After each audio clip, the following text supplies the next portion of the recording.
Good Hey morning, Joyce, Oksana. how are you? How are you? Good. Here we are, once again. Yeah. Did you see my Yes, I did. what do you think? Epistle. Well, I think you're right. I think that's, we have to consider the times here. And I just wonder how many kids are going to be coming to to the transfer station to be able to pick up a bag of treats. It's not for adults. I don't think you see a whole lot of kids in the cabs with their mom and dad. So, I Yeah. don't know if that's really the demographic that we want to target on this thing. Well, and then I had to send Fred an email last night because they're planning a Halloween event Yeah. with handing out hot dogs, candy, cookies, drinks. no. And I said, Fred, what are you thinking? Yes. I said, you cannot do that. No, I said, do you want Seekit to be sued or fined or whatever? Yeah, you can't do that cooking thing anymore, No. right now. So maybe, wrapped candies, fine. But even putting them I don't know, even putting them in a bag, that means people are handling them. They're putting them in a bag. I don't know. It's I know. all problematic. I know. Oh, well, Did you I get was through all pretty firm. I was pretty firm with him. And he texted me this morning that he agrees with me. Oh, good. But if somebody wants to do something, let them do it, because he's so excited to have 3 new people, volunteers. I Yeah, go, just Fred. Yeah. Anyway. Yeah. Good morning, Sal. Hi, Sal. You're muted. Sal, you're muted. There we go. Thank you. Good. Thank you. Hey, Sal. Is Anita ready to do some volunteer work? Anita is probably doing more now. When she was in the hospital. I know how that happens. Yeah, I mean, oh my gosh, Yeah. it's amazing. Yeah. Oh, well, good for her. Yeah, she's been taking a couple classes at the community college, if they can be audited. A lot of it's all online stuff. Yeah. Well, that's good. Yes. What is she taking? She's taking a drawing class, and also she's doing a class at Pat Rooney Roar. They just started to do oil paints. Mm-hmm. Oh, a painting class with Pat. Yes. Mm-hmm. Well, that's good. Oh, there we have the Analinda room. Oh, there we go. Cool. Yeah.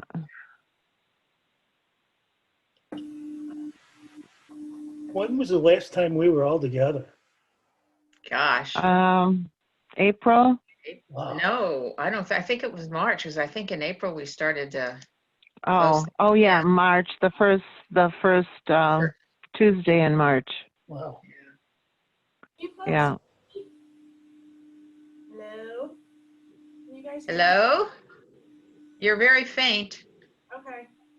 Let me work on that. Good morning, everyone. Good morning. Hey, Gary, how are you? Hi. Where's your mask? I'm waiting for my food to come. There's no food. Don't you take off your mask when there's food? All right, is that better? Can you hear me better now? Yes, it is. Yes, Sarah. Okay, good. We have a microphone we can move around, so I made it closer.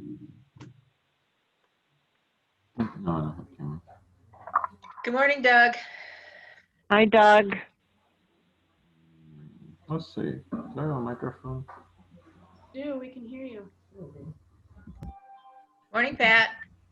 Good morning. Morning, Pat. Hey, everyone. Gee, I should have come into the live meeting. Looks like you have room. Yeah, I think there's only 4 of us in here. Next time. Hi, Pat. Hey. You guys have donuts? No, No, probably can't do that yet. no, it's a bring your own. Individually wrapped donuts. Oh, yeah, hey there. Hi, How are you? Andy. Good, Joe? Is there a special place they need to sit? Sure, Yours sit right good? there, wherever you want. I Okay. think all of these 4 seats can be seen from the Okay. video monitor. Great. Hi, Andy. Hey there, how are you? Good. How are you? See Sal up there as Hey. well. Hey, Sal. There we go. Yeah. Thank you for coming. You're welcome. Oh, yeah, you're in the picture. Oh, and Tom's coming. I thought, all right, I'll put my mask on. Hey, guys. Hi. Hey there, how are you? Where are you gonna go? I don't care, wherever you're not. Okay. Thank you. Watch the cord there. Yes, ma'am. Jeez.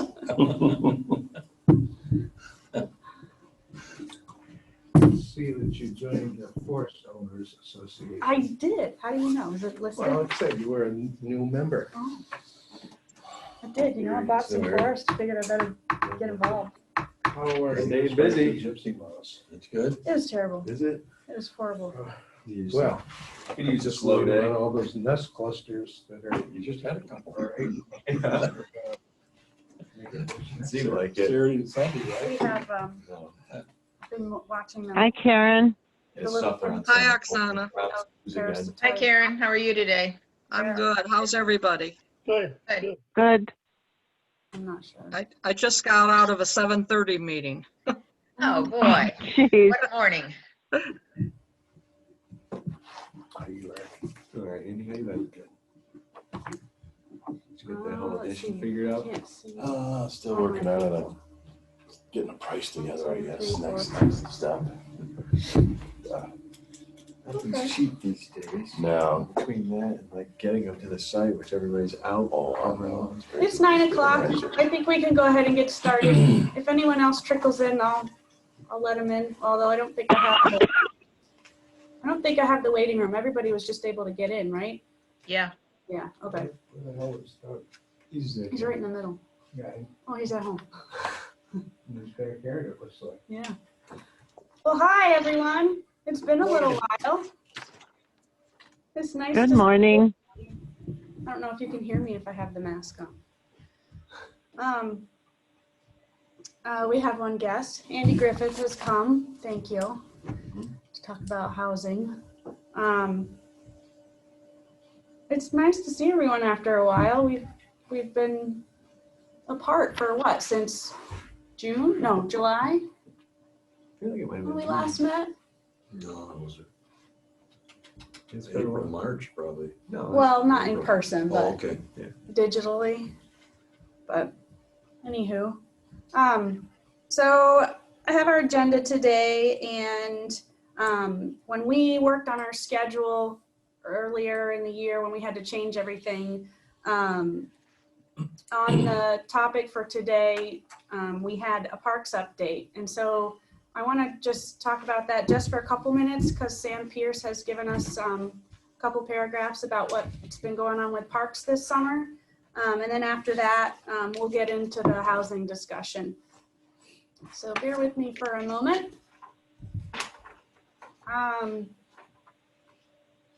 Whoops. I'm just going to read what she wrote because she said she couldn't join us this morning. Can you all still hear me? I had to switch away from my screen. Yes. Okay, good. So I'll just read it. It's not long. So due to COVID, the Parks and Recreation budget was cut by over $150,000 this year. It included cutting out the mowing contracts for the parks and cemeteries and town hall campus. The maintenance staff has been doing a great job of keeping up with all of that. And then cleaning for rentals and everything else that comes around. Even though this summer looked a little different than normal, we were still able to open Ononda Park for rentals and the beach area through Labor Day, and Butler Beach opened for about 6 weeks. The parks were used quite a bit this year, especially Ononda Park, and the revenue collected at the gatehouse for parking and walk-ins was $6,000 more than what we received last year. Wow. And she said that in 2019, the revenue was around 13,000, and this year it was around 19,000. So pretty big jump. I know we noticed a lot more use at the parks this year. Anyway, moving on. She writes, unfortunately, due to COVID and low enrollment, we did not run our half-day recreation programs this year, but we plan to do them next year. The joint day camp with the city did run this year for 5 weeks and at a limited capacity, but all went well. We are in the process of looking at offering a few dance programs throughout the fall, winter, and spring at Outhouse Park and Ononda Park. The Parks and Recreation Committee has developed a bench sponsorship program for the benches that we have currently around our parks. We have 12 more benches that can be installed this fall, and they can be sponsored for $400 with a plaque to honor or in memory of someone. We have 3 of these plaques installed at this time. And a flyer for this program will be sent out in the October newsletter. The groundwork at Outhouse West, that's the inclusive playground that we're planning, has begun. And the team has been meeting, and we hope to have a groundbreaking ceremony this fall. Update on DEC. So the DEC still currently owns the lakeside portion of Ononda Park, but it's in the process of getting that turned over to town ownership. As we learn more about that, we'll let you know. So that's the updates. She has a few items in here about the budget for parks next year. The biggest items are updates and expansions to Blue Heron parking lot, about $45,000. To the Blue Heron walkways and the pathways, about $10,000. And then there's plans for adding a fishing dock there in the ponds, and they estimate that to be around $7,500. And horseshoe courts, about $3,000. At Ononda Park, we plan on updating the Latani cabin for around $30,000. I believe that might include a replacement for the cabin itself. We're going to do some accessibility improvements at Butler Beach, replacing some roofs at Ononda Park. And then the biggest budget item, which we will get help with, is $200,000 for the inclusive playground updates. Not updates, sorry, construction. But a lot of that is a lot more of that is coming from the inclusive playground group. What is it, Dream Big Inclusion in Motion? I think that's what their nonprofit is called. We also have some money in the budget to work on Auburn Trail. All right, I have you all back now. So that's what Sam gave us for updates. Parks has been really busy, really used. I'm sure Doug can add to that. And it was kind of nice for us to be able to have so many places for people to play outside this summer, since that's what most of us were doing. Any questions about that? I don't know if I can answer them. Sure, go ahead, Karen, you're muted.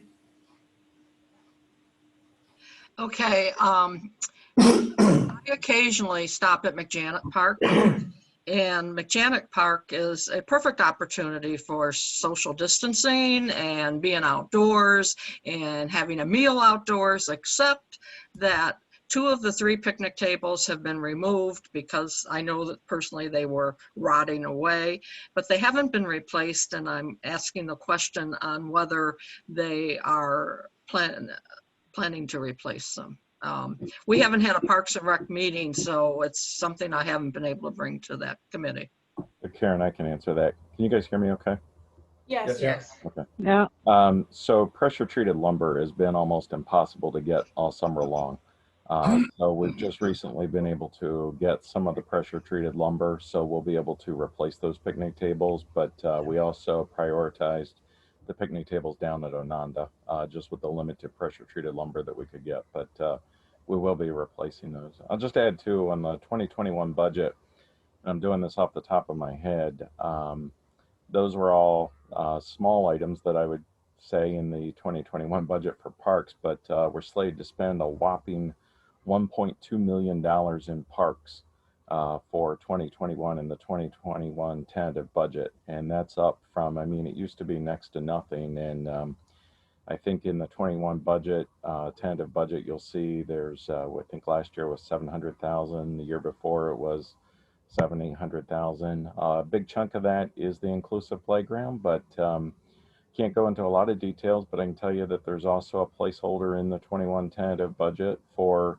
acquisition of land for additional lake access for the residents of Canandaigua Lake, or for the residents of the town of Canandaigua to Canandaigua Lake, as they've been requesting in our comprehensive plan. So a lot of details still to be worked out and everything, but some pretty cool and neat things on the horizon for Parks and Rec. Thanks, Doug.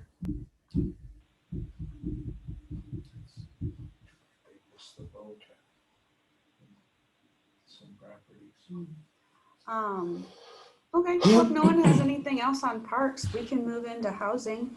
I know when we last met, we talked about, well, not just the last time, but a few times now we've been talking about affordable housing and what can the town do to help improve how much we have of that. Also inclusive housing or accessible housing, I guess.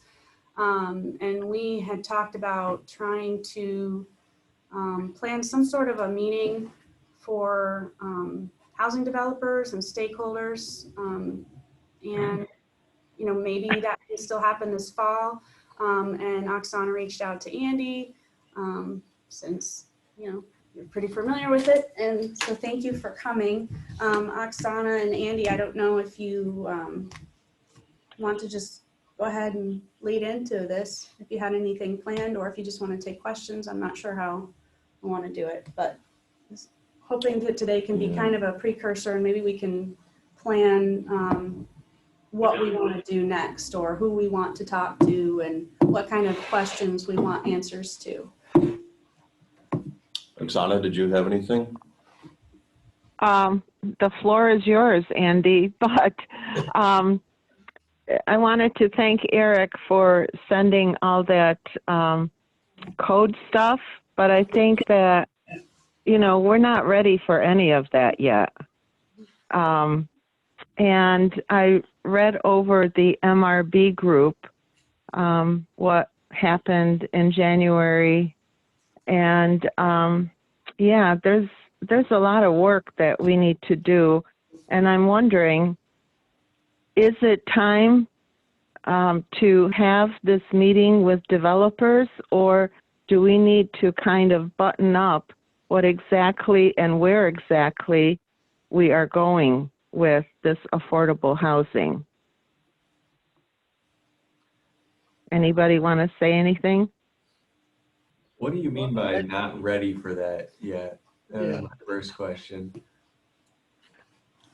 Well, I mean, we haven't even discussed anything about, you know, where we are considering affordable housing. You say where, you mean? I don't know. Within the town, like a specific yes, within the town. Are we in our comprehensive plan? Have we made any recommendations? Are we just going to do it throughout the town, or uptown, or what? That's the only thing that, you know, I'm saying. And Oksana, I completely agree with you too. I think there's some questions. You know, we've had conversations in the past about even the city possibly being a good location for affordable housing, complete different assessed value, different market points. I know, Andy, you could chime in too. We've started to have a little bit of these types of conversations with the LDC also, and that might be an avenue to maybe get into some of this and have some of those conversations as well. And, even like, for instance, Andy, I don't know if you want to talk about the building on Buffalo Street or not, but, I think there's some opportunities that maybe could repurpose some existing buildings at a much lower price point in the greater Canandaigua community, being in the city, versus constructing new facilities that I think would be difficult to hit those lower price points that we might be looking for. Yeah, so Doug, I can comment on that. I think one of the bullet points I have in my notes, I guess, and maybe I'll back up in a moment and ask this other question, but what is affordable housing? What is that? I'm not exactly sure I know what that really means, but having mentioned the Messenger building, I assume you're talking about.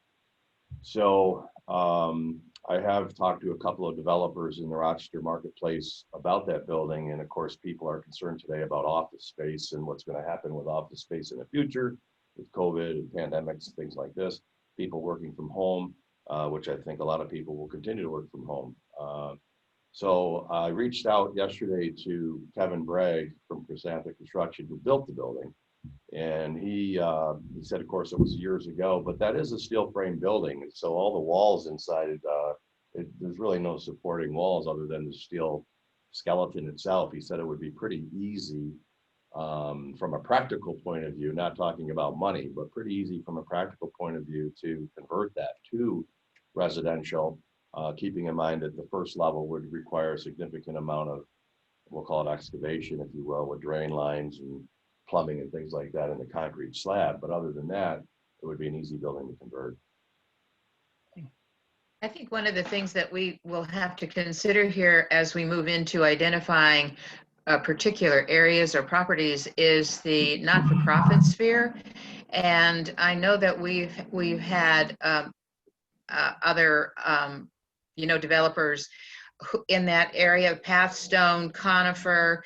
I think we need to get them on board too, to see what they're saying about this affordable housing, because they could be partners in the development. They've done it already in our town, so they might have some perspective that would be helpful to us as we move forward. But I really think that, and as Oksana said, I don't think we're ready to make a move yet. We haven't thought this through. When you look at the materials that Eric provided for us, you realize what a complex issue this is as far as code. This is not something that's going to be fixed just because, we think that, and even if we identified a property, I mean, this is very, very complex, and I know that the ordinance committee would be extremely involved in this, but I do think that to keep things in front of us, we may need to appoint a committee or identify a committee. I don't know if that's economic development or whether there's a new committee from the CIC in 2021 that will specifically zero in and keep, this issue in front of us. But this is years. The other thing is about the comprehensive plan, and I just wanted to make sure that we do have I don't know if all of you have read the draft that Eric and the comprehensive plan committee put together. There is some mention of affordable housing. It has a very good background so far in what is affordable housing, what that 30% means for income levels, and even though it's not perfect, it's actually what the norm is, the standard of identifying affordable housing. But it needs to be, I think that narrative in the comprehensive plan needs to be more robust, so that when we have establish our goals from the comprehensive plan, we know what direction at least we're headed. May not have all of those identified of what we're going to do, but we do need to have something there in the comprehensive plan that will help the CIC move forward with keeping this in the view of the town. And I agree with Oksana. And I know what's in the comprehensive plan. from where I sit and coming from a construction background, I think we need a blueprint for getting there. I think we're at point A, and the actual enactment of this is point Z. So I believe we're still in the information development area of this, and part of that. You spoke originally about contacting developers, but part of that information gathering would be to solicit ideas from developers, because even though we know there are local developers who are hell-bent on building $300,000 to $500,000 houses out in the country, et cetera, I am sure, coming from my background, there are developers in the back of their minds who have ideas for affordable housing. And I think if we come out and ask for ideas, and not just local developers, extend it throughout, the area wide, and see what we can come up with. Maybe there are ideas out there, maybe there aren't. But I think that initially that's where we should be going. I could just throw one more thing out there at you guys as you think about affordable housing. Also, be thinking about, from the developer's perspective, they're going to be looking for pilots or some sort of tax abatements to do affordable housing. And is that something that we want to invite? We have that now. Some of the projects that Joyce mentioned, Liberty Apartments, you've got Parkside, their Trolley Station, those all have pilots. Happiness House, the Conifer, those all have pilots. And as a general rule, we've said the pilots being the payment in lieu of taxes. And as a general rule, I think a lot of our residents, and I think a lot of our officials have traditionally said, oh, pilots are bad things, we want to stay away from those. I'm not saying they're good or bad. It's just something to think about and discuss as you're thinking about, what is it that we want to attract? What is it that we want to go after? And are we willing to entertain that? So I'll chime in. I'll chime in real quick, Doug, to piggyback on what you just said. I had written down, I guess some of the challenges that I see. I'm certainly no construction expert, but been around the real estate business for like 36 years now. And I guess, know what a 2x4 is versus a 2x12. But I think the biggest problem that we're going to run into really is, first of all, we have to find land that would make sense if we're talking about something, building something that's new. Secondly, you have the cost of labor, the cost of materials. And to your point, Doug, I don't think that a builder / developer / investor can actually produce the product at market rates today without some sort of grant, relief, subsidy, exactly, of some sort. Because and to Karen's point, developers building $300,000 to $500,000 houses, you almost have to do that with the cost of things and the cost of land and the density that is required and so forth like that. So I think it's going to require some subsidy. Everything we have that's affordable in the town has been subsidized somewhere, somehow. And you did a wonderful study on the income thresholds and whatever for affordability. Oh, the stuff from the Census Bureau, essentially. Yeah. And it's frightening how unaffordable for so many people, whether it's an apartment or whether it's a home. Yeah. And again, as Andy says, given the cost of land, infrastructure, labor and materials, it's a non-starter unless we acknowledge subsidies. I'll add and piggyback on your comment. I'm sorry, your name? Tom. On Tom's comment, I did some quick calculations here. And if I use the median income of around 60,000, which I got off the town website, I believe. And if, depending on what you look at, the median income in the town of Canandaigua was anywhere from 46,000 to 70,000. So, but I used the information off the town website. And if you do some quick math using, today's interest rates and so on and so forth, and using what they call debt to income ratios that lenders, require. At the end of the day, somebody that is earning a median income in the town of Canandaigua can afford about $175,000 home. And then I started saying to myself, okay, how many $175,000 homes do we have? Year to date, if my numbers are correct, let's see here, we have had, right now there's actively for sale in the town of Canandaigua 17 homes, and actually 2 of them are below 175,000. But wait, there's more, and they're both manufactured homes in parks. So right now, there is no homes in the town of Canandaigua that theoretically could be sold to somebody that's in a median income.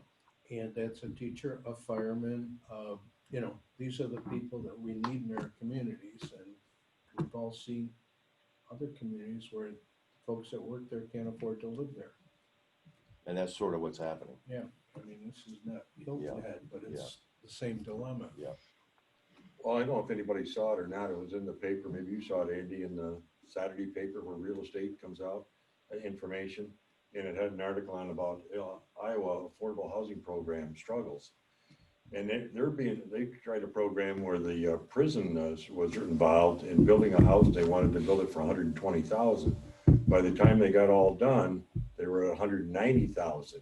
So they were substantially over. So they don't know, if the program's going to continue or not because of the cost factor. Well, even was it 960 square feet, the smallest home? 11. Oh, it's 1,100 square feet. You can't build an 1,100 square foot, I don't think. Build an 1,100 square foot home in the town of Canandaigua for under a couple $100,000 right now. Right. Well, I know I talked to a couple developers and they told me point blank, the price of lumber and all of that has increased, about 50% since the COVID started. And there's no way that they could build a decent house at all, let alone an affordable house for some, for less than 250 to 300,000. The way it is, the price of land, like you said before, plus the price of materials. It has to be affordable. I think in our community, it has to be some kind of multi-residential. Yes. Yeah. Or townhouses, whether they're apartments, whether they're condos, or a combination of. You're not going to have single-family detached homes in that threshold. I agree, and I'm probably missing something, but I was thinking about Gulf Beach Shores, which I believe is in the town of Canandaigua, right? Yeah, it is. Yep. Something like a Gulf Beach Shores might be able to be put together. What are the square footage of those? Those run from 960, which I guess they need to be 1,100. If they were like apartments or townhomes, I think they could be under Okay, 1,100. they run from about 960 to 1,100 square feet. So I just note that Gulf Beach Shores is the look and feel of something that was done years ago that maybe could be put together in terms of a saleable product. Inside of the numbers, it would work for somebody that's earning less than the median. What's the They one have that's greater density than what's allowed present. Correct. In our zoning. So folks, we have to think outside of the box. That's why I'm saying solicit ideas, because first of all, you're not going to be able to build a house on a lot size that is required in the town of Canandaigua. You're going to have to congregate groups of smaller homes, and I strongly encourage us to look into the small home aspect of it. And honestly, I raised 3 kids in a 900 square foot house with 1 bathroom. People can do it. People's mindsets are going to change as a result of this pandemic. Believe me, especially all these people out of work whose income has drastically reduced. So it's going to be a mindset that is entirely different than what we have previously experienced. I come from a company that built, I was in finance, so I wanted houses that cost $1 million or more, and the customers should be able to pay cash. That's unrealistic when it comes to affordable housing, believe me. So we have to think outside of the box. We have to find people who are thinking outside of the box. The Solar Village in Geneva, believe me, they're thinking outside of the box. I interviewed a few people who live in those homes there. They love it. They love it. Those are not really affordable on the affordable scale, but it's a new concept, and we have to be open to accepting new concepts.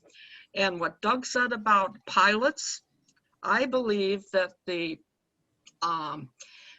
resistance to pilots is in supporting a manufacturing concern, which typically already is making a profit, and this is going to allow them to make a larger profit. I believe that there might be enough people who are willing to accept pilots for the better good. I hope I can believe that, you know. Sometime at my age, maybe it's not true, but I hope there's enough people out there that see we have to see to the good of the masses. Because, you know, this could be any one of us out there without a job, on unemployment, and not being able to pay a $1,500 mortgage. You're working 40, 50 hours a week and not able to afford a home. Exactly, exactly. So outside the box, outside the box. I would agree with, I guess, having the builders or developers come in, because they're the people that actually know today what those numbers look like and what their challenges are and what they would, quote, need in order to put a product like this together. And then, you know, read through all of the information and end up probably somewhere in the middle, honestly. But I think it would be a good idea. DeMarco is a classic example of how to work the system. Work the system. And don't forget about our uptown area and our form-based code coming up soon. That be the area, we've already spoken about this, would be an ideal place around Heron Park, because you have the accessibility of the park for one thing, to focus on that area perhaps for the kind of project that we're talking about, something out of the box. That would be like an ideal spot. That's what we're looking for, that area anyway. So if we're going to zero in on any part of the town for this kind of development, it seems like that should be one of our first considerations, and see what we can do about that, and see what other developers and you know, think about that, because we don't really know. I mean, Doug, you probably know what the developers who have come before us, before the boards and spoken with you about what they see over there. I know it's probably multifamily. We've had some developers come and look at that for multifamily, and that's great. But individual homes, the kind I think that Karen is talking about, that would be an ideal place for that too. You know, Doug, tiny houses, I'm talking. Okay, sorry. Doug, lately, have any developers approached you about Uptown? Eric, I think you may have had a conversation with one or two. I've had, I think, one conversation recently regarding Uptown, but you know, Andy mentioned this earlier. I think, you know, there's a couple of things going on right now. The COVID, I think, has changed some of the way we think about things. I mean, I can tell you, you know, even in the Uptown feasibility report, we were talking about a need for office space. Who's needs office space anymore, right? Yeah. So I think some of this is still a little bit of wait and see how this all plays out and what the new future is going to look like. You know, there's definitely the need for the housing. I mean, we hear that. I just heard 2 weeks ago that there's a waiting list for the townhomes at Centerpoint. Over 100 people on a waiting list for the townhomes at Centerpoint. And that's $2,000, $2,200 a month, I think is what it is, for a 2-bedroom oh my God. townhome. And there's a waiting list. I mean, we've heard about the Creekview Apartments, the waiting list there, and trying to get going with the future phases. But as Andy also mentioned, you know, the builder can't even do that without some sort of financial assistance, whether they're the tax credits or whether they're the other things. Eric, I don't know if you remember that meeting that we had with the developer. I think, wasn't he talking about depending again on the income qualifications, 2-bedroom unit over there being just under $1,000 a month? So, I mean, huge variation still in the town of Canandaigua between the center point of townhomes and Creekview Apartments, right? Huge difference there in the price point. So there's definitely a needs, and as Karen was mentioning also about the smaller homes, you know, this whole issue we've never really kind of come back around to, and I don't know where it's going to rank in terms of priorities, but this whole concept of aging in place also, you know, and should we be allowing some smaller homes on some lots? I think Eric had that in the code portion that he sent out to everybody also. You know, when we talk about, you know, do you allow a smaller accessory building on the property, a second dwelling on the property for aging in place? So there's some complex issues that, you know, we need to start to address these somehow, but I don't think we can do it overnight. This seems like, you know, as you guys said, it's the beginning of a longer conversation. We know that there are people in the town struggling to find affordable housing, and that many people are simply priced out of the town of Canandaigua, you know, people that might otherwise be great for our community. So we know that it's an issue that we should address. It's been brought up in the comp plan in 2011. It will likely be in the current comp plan or the current update to the comp plan. So the next step for us would be what?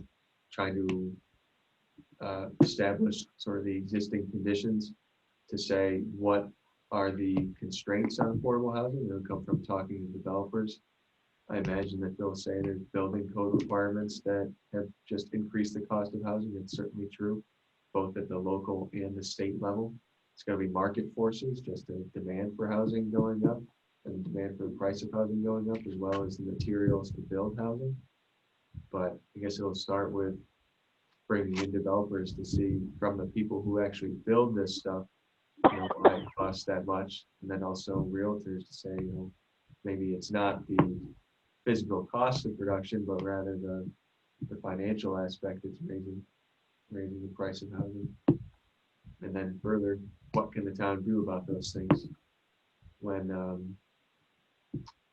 I'm sorry, is the person from MRV group, I can't remember his name. Yeah, Matt Moore was here.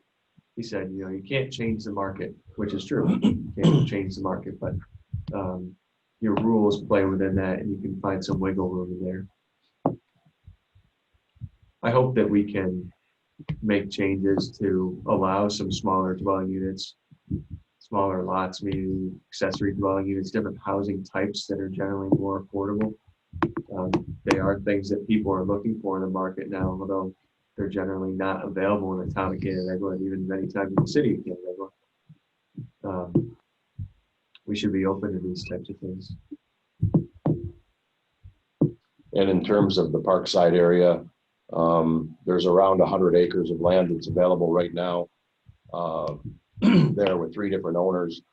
One of the challenges has been getting to the sanitary sewer that has the capacity up there. Needs to theoretically go across one landowner's property, which is sort of had his heels dug in the ground, we'll say, and not super cooperative in terms of entertaining an offer from developers that would allow for some due diligence. He just wants to sell it cash, close next week kind of thing.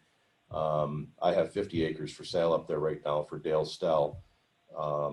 So that, I believe, is an area that would make some sense. And in my mind, just shooting from the hip, there's enough area there that you could do some clustering with some affordable housing, some market rate housing, and some things in between, whatever that means. But and with a series of sidewalks and connectivity in the form-based code that somebody, Joyce mentioned, I think earlier, it might be a place to really think about. Also, I'm wondering if we, you know, feel the impetus here to move on something, to get something done in a timely way. would be to look at code regarding this aging in place. And it's not just aging in place, it's a new, a returning, younger individuals who are coming here looking for their tiny homes, and wondering if, okay, we live in the AR2, and our grandson came home and he says, I want a tiny house. Yeah, I'd love to put it on this property. I said, well, you know, you can't do that here. And so wonder if our codes could be amended in some way to allow those kinds of development within, you know, a reasonable time. Not saying that has to be done by 2021, but at least to move on that. Those seem to be, you don't have to get the, you know, the complex cooperation of, you know, of developers and landowners and stuff like that. That would be individual things, but it would accomplish aging in place and some of the smaller dwellings that, you know, the younger folks would gravitate towards. And it's income. It would be income for people who would want to say, okay, well, fine. We would build a, you know, a small, 600, 700 foot home, you know, building on our house and rent it. And it might be a nice little industry, actually. To the neighborhood. What's The only that? thing the thing I think we'd have to be careful with there, just from a thought process, is I could see everybody abuses everything that's put into place, right? So I agree with you, Joyce, 100% about what you're saying, with an asterisk. We don't want to, personal opinion, wouldn't want to turn that into everybody has a VRBO beside their house. Well, that's what the code's about. You know, making sure that there are some kinds of, you know, things in place that would still maintain the aesthetics of a zoning district. So I also wouldn't be too worried about that, in the sense that if somebody wanted to rent out their house today, they couldn't do it, you know. If they wanted to have a detached dwelling unit outside of the house that they reside at, I think that they would have the incentive to make sure that it functions appropriately, whether it's a short-term rental or a long-term rental. True. I guess it'd be on their property, so to speak. So yeah. Very good point. But anyway, that's just another alternative here for providing housing for a demographic that needs to have smaller kind of housing. You know, so we can't just not look at that too, because already from your analysis, Eric, we understand that we don't have that capability now in our town, but maybe we should look at it. How can we make that capability possible for those people who want to do it? Right. I think that part of what, oh, go ahead, who's doing? Part of what we need to do is talk about this. And let people know we're looking into this, because we need more than the 9, 13, however many of us are talking about. We need more people talking about it. We need to know if there are people looking at this. My sister lives in a 350 square foot tiny home, and she lives in it just fine. And it is in an area where they have, the zoning allows an accessory building on the lot. It's on 10 acres. But so what, you know, all these things we're talking about, it's just us talking about it. Yes.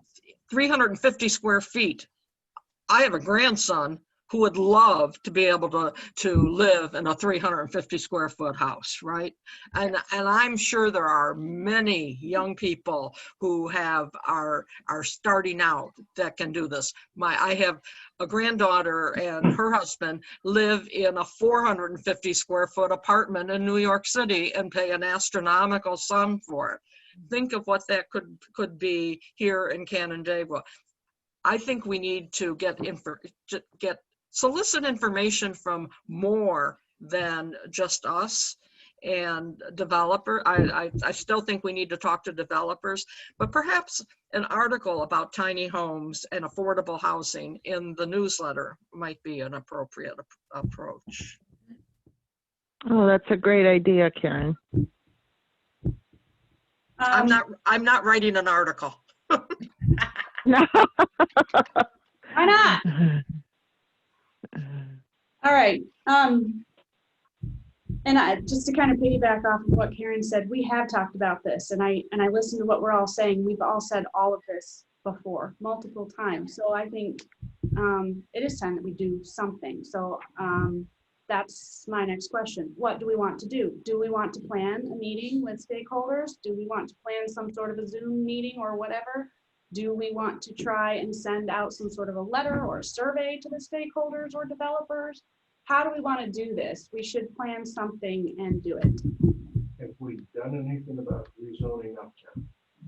We're working on the form-based code right now. We have the draft, and I think it's getting ready to be sent to the Economic Development Committee. First step. And then Right. we've got to have a place for this high density multifamily.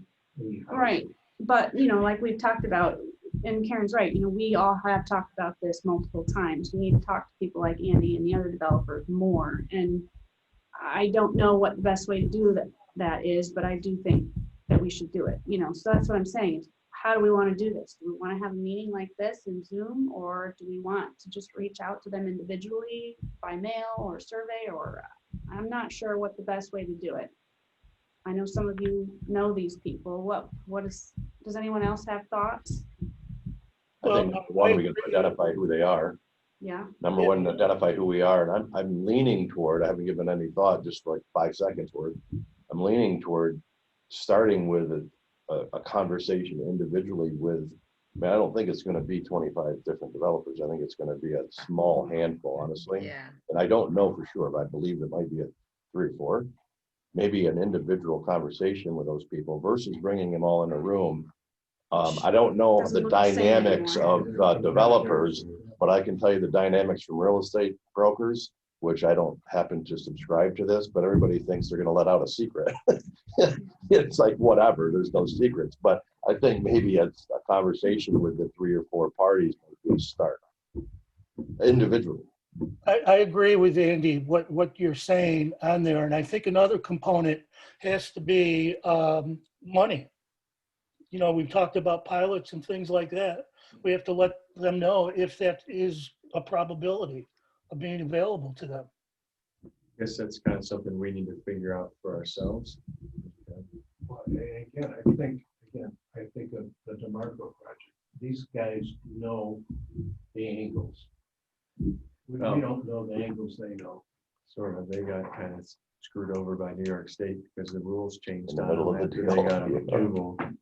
But they're up to date on what angles are available.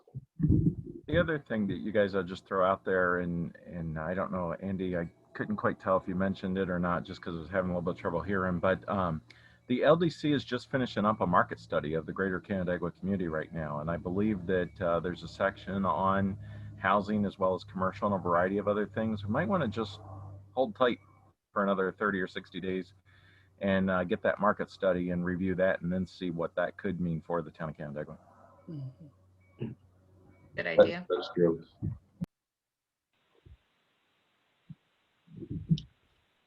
Okay.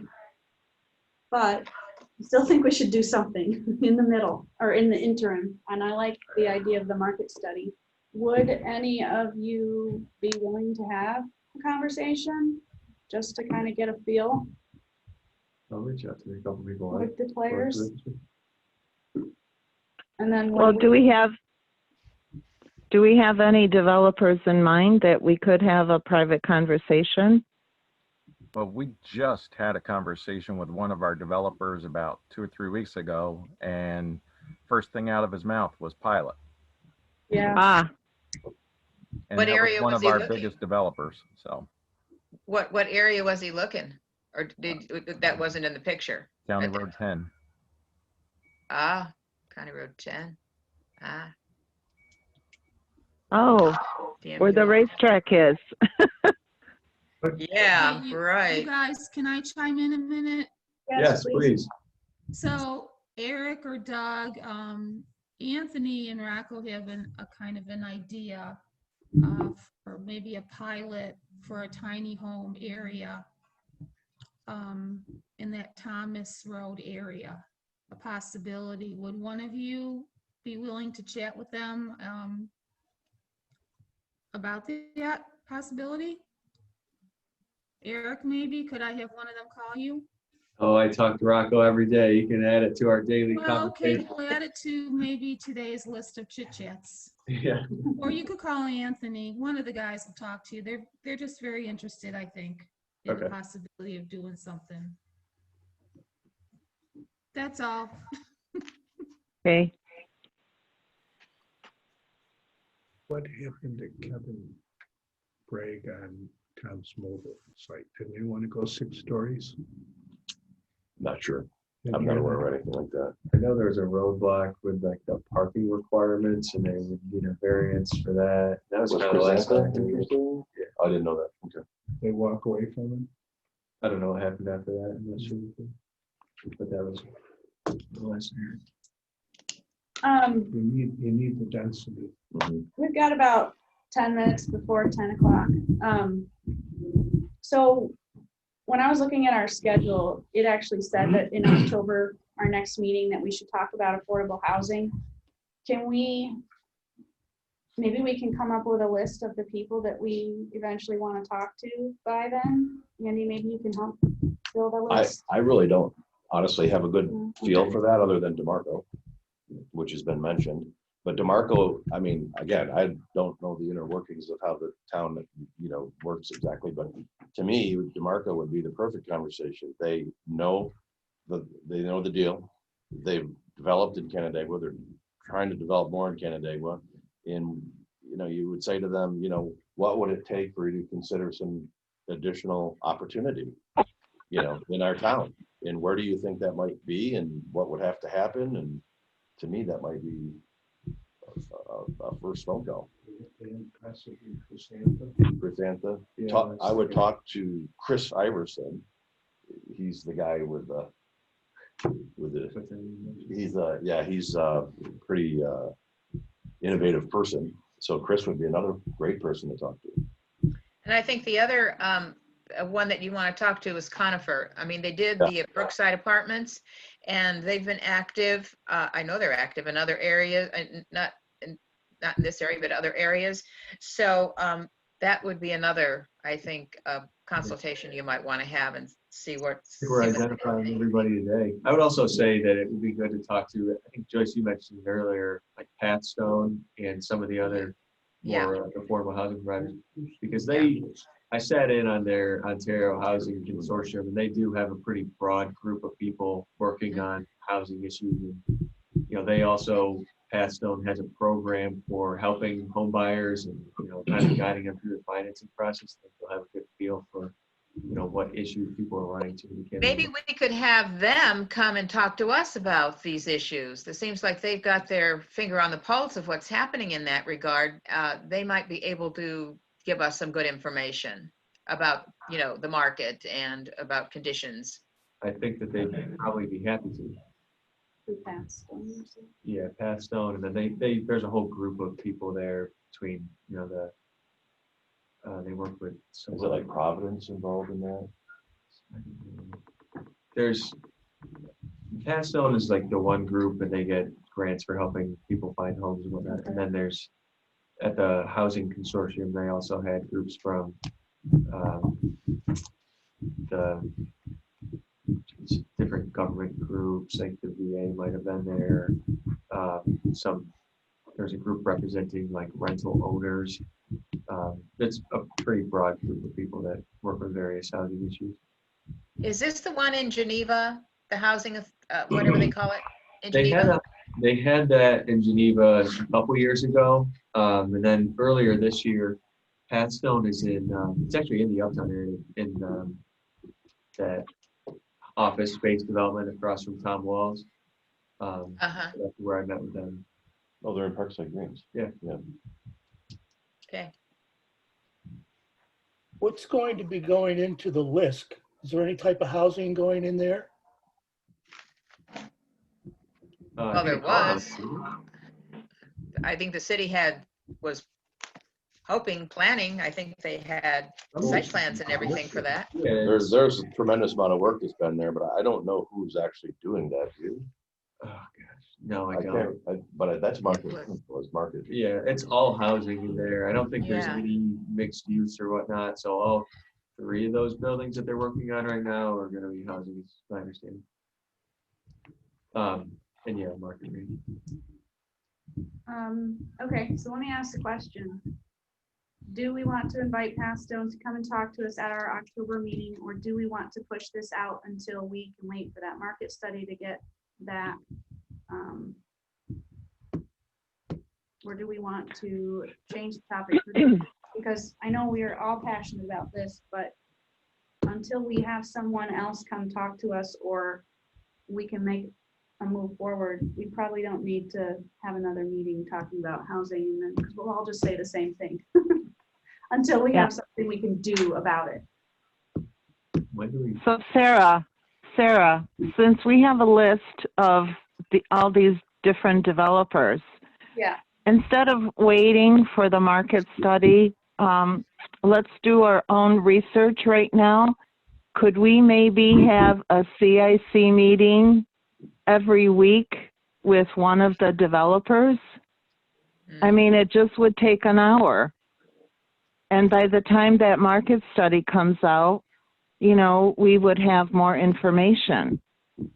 I think I'd personally rather have people volunteer to call them individually rather than have a meeting with everybody every week. I don't think I can do a meeting every week. No, not with everyone, with one developer.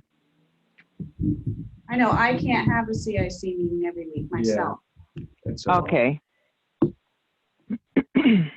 But that's what I'm saying is maybe I can call somebody next week. Maybe Eric can call somebody. I mean, Maybe you can call someone. Maybe Karen could call somebody.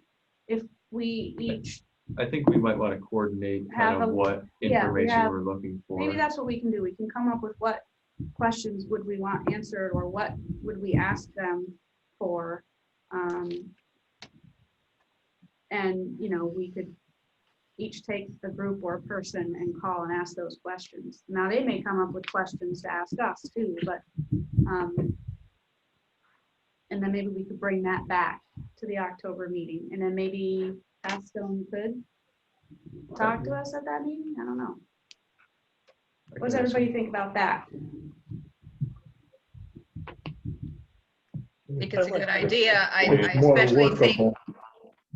I especially think having someone from Pathstone come out and help us to understand what's happening, you know, in the area would be a good way of learning for us. I agree with Joyce.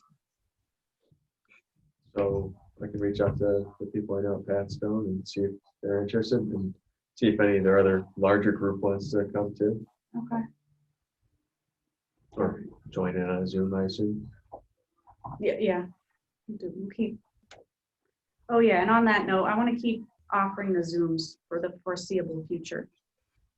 So, and we can consider this too, but we'll at least keep doing Zooms too. So yeah, we would invite them virtually.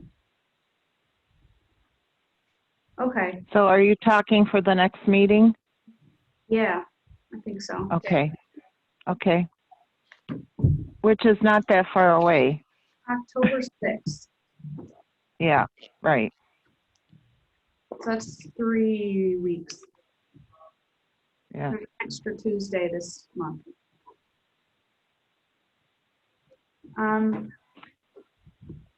Okay. Sarah? Yes. Sarah? I had asked Andy if he could give us a little update on the LDC. Do we have time for that? Sure, yeah. Okay, so it'll just take 2 minutes, 3 minutes maybe. So the LDC was, I think, just gaining some traction before COVID hit. And we definitely identified, let's call it our priority areas to work on. We had the Phoenix Street, AKA Central on Main, I guess it's called now, on our radar. Vibrant downtown in the zoning in the downtown area on our radar. Talking about market ready sites and buildings in the greater Canandaigua area. which sort of, I suppose, kind of fits in with maybe today's conversation, what lands might be available for different, projects. And we talked about, action plan to connect the downtown to the lake and so on and so forth. So the LDC did contribute, I don't know if Doug's still on or not. I think it was No, $2,000 to the Central on Main to get that off the ground. Right now we're working on the website and just general branding of, who and what we are. It's great to have an LDC, but if nobody knows you have an LDC and nobody knows what the LDC is about, then it doesn't really do a whole bunch. So we're in the process of branding, promoting, PR, website, all that good stuff. We really got, I was going to say sidetracked, but I shouldn't say that. But that's what I wrote down with COVID stuff, right? And I think we probably all did. Early on, it seemed like we kind of morphed into the COVID information company versus the LDC, but I think the whole world did for a little bit. So I'm not going to kick anybody for that. Okay, tried to do what we could do. So we're definitely coming off from trying to be the person with all the COVID information to trying to be the people with information with regard to developing and building and retaining business in the area. And then finally, right now we're also right in the middle of looking into creating a virtual Canandaigua, and that was a little bit of a thought, kind of piggybacking off of the COVID story. The virtual Canandaigua would almost be, the way I understand it, and I'm not super techie, but the way I understand it is, it'd almost be like an Amazon for Canandaigua, where different storefronts, businesses, things that sell products and or promote their businesses on this virtual Canandaigua platform, which I'm not sure what that's all going to look like, but we're looking into that. We're getting some pricing and some ideas on that. And I think that pretty much covers what we're up to right now. How is the market study dealing with like impacts from COVID? Did it start before the whole thing? We had talked about it before COVID, and I think that it's going to incorporate, the new normal, if you will, into the study. It's going to be difficult to predict trends when you have something that's disrupting. Yeah, it's disrupting it for sure. So hopefully it'll address some of that stuff. But in my humble opinion, the MRB group is doing a fantastic job with facilitating the LDC. And actually the last meeting, Doug worked on and provided some, forget the technical term for it, I have it in my file someplace, but sort of the operating procedures, because there, in my opinion, again, there was a little bit of who's running the show conversations going on, and really we decided that Matt Horn and MRB should be facilitating the meetings under the direction of the board. And there was some thought that the board ought to be running, the meetings and who on the board and so forth. So I think we've gone through all of those struggles. Common goal. Yeah, forget your own agendas and let's move on kind of conversations. But that probably happens a lot, I guess, kind of things. Well, I am. It's new still, Yeah. so. In my large corporation, there's me, myself, and I. So I have enough struggles with myself. But that's about it for the LDC. Okay, thank you. And Doug was saying that market study should be done this fall or winter? I think it's another couple months, I think. Yeah. So probably next year. Yeah, everything takes so much, everything takes so much time. It's like, but We know about that. oh my goodness. Just a little. I have learned so much about taking so much time in the last few years, but anyways, getting involved. Thanks. All right, well, thanks. Mhm. Thanks for the update. You're welcome. I just wanted to update everybody on the comp plan stuff. So Karen and Joyce, you guys mentioned it. I've been working on putting it into like its kind of formalized draft form. It should be done. Geez, I don't want to put myself on a limit, but maybe a week or so. And then I'll send that out to everybody to review, and, you know, we'll work on making sure that it's a good draft ready to go. And then we'll start kind of setting public hearings on it as needed. The project team will have to hold its own public hearing to get input from people, and then, you know, we'll kick it to the town board for them to take the appropriate action. But hopefully I'll have that to everybody in a week's time. Eric, I didn't see in the draft anything about goals yet. Right. What I sent out, so when I sent that email at the end of August, I just wanted to let everybody know and give everybody an update on where I was. What I sent was just what I had done so far. The goals, I have maybe half a section left of existing conditions, and then I'm getting into drafting up the goals section. Okay. So it's coming, and then Okay. after that will come the executive summary portion. So almost there. Thank you. Yep. All right. I guess, can we just say that for the Uptown stuff too, real quick? We just got Yeah. from Bergman a draft of the yesterday. Uptown code. So we'll go through that one more time, make sure that everything's been addressed. I see some changes that have and some that maybe haven't that I want clarification on.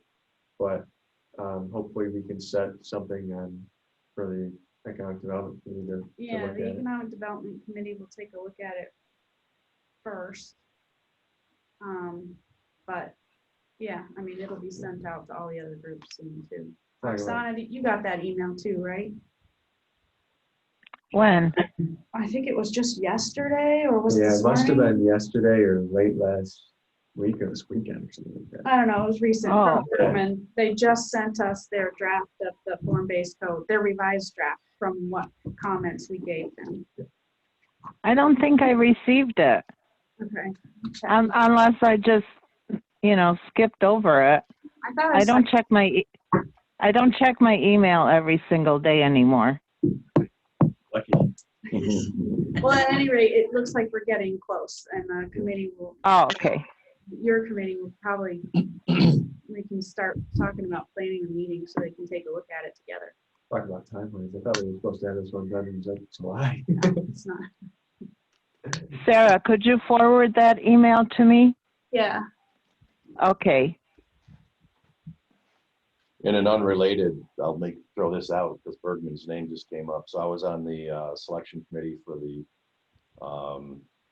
engineering firm that's going to complete the connectivity study from downtown to the lakefront through the GCT grant, and Bergman was awarded that contract. Yeah. Oh, excellent. They're getting to know our area Yeah. really well. And that was one of the main reasons why we chose them, is they've been so involved with the area. They do a good job of public engagement. Yeah, they really do. That's gonna be a tough study though. Yeah, it's gonna be really tough. How are you gonna solve it? Yeah, it's gonna be, Yeah. that'll be a conversation that's gonna be ongoing for sure.